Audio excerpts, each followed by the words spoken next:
หมอดังในอเมริกาออกมาเน้นย้ำเข้าห้องน้ำบ่ควรเกินจักนาทีเสี่ยงติดเชื้อเสียสุขภาพวันที่18กุมภาพันธ์2025ผ่านมา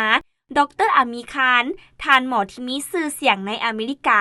ได้ออกมาให้คำเตือนสุขภาพผ่าน TikTok ดร.อามีคานโดย WFH ชี้ให้เห็นถึงความเสี่ยงและอาการน่าเป็นห่วงกับพฤติกรรมที่หลายคนมักเฮ็ดในห้องน้ำโดยเปิดเผยถึงปัญหาที่สามารถเกิดขึ้นกับผู้ที่ใช้เวลานั่งสะโครกโดนเกินไป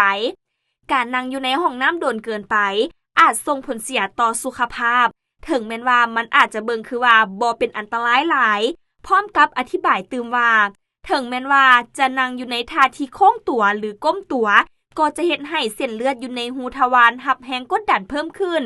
ซึ่งอาจจะเพิ่มความเสี่ยงพยาธิลินสีดวงทวารหรือเฮ็ดให้พยาธิที่มีอยู่แล้วให้แรงขึ้นดร.คานกล่าวตื่มว่าสำหรับผู้ที่มีท่าเอียงที่จะมีขนขึ้นอยู่หลังขาการนั่งโดนเกินไปอาจเฮ็ดให้เส้นเลือดไหลเวียนไปขาได้น้อยลงและเฮ็ดให้มีเหงื่อซึ่งอาจจะส่งผลให้แบคทีเรียสะสมในบริเวณนั้นและอาจเฮ็ดให้หูขุมขนเปิดการระคายเคืองขนคุดส่งผลให้เกิดการอักเสบหรือติดเชื้อได้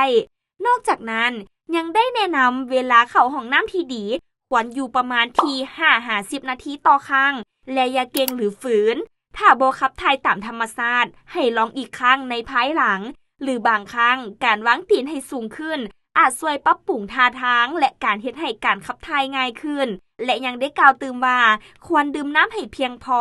และเคลื่อนไหวห่างกายอยู่เสมอรวมทั้งบ่แนะนำให้เอาโทรศัพท์เข้าไปในห้องน้ำและอย่าลืมล้างมือทุกครั้งก่อนออกจากห้องน้ำ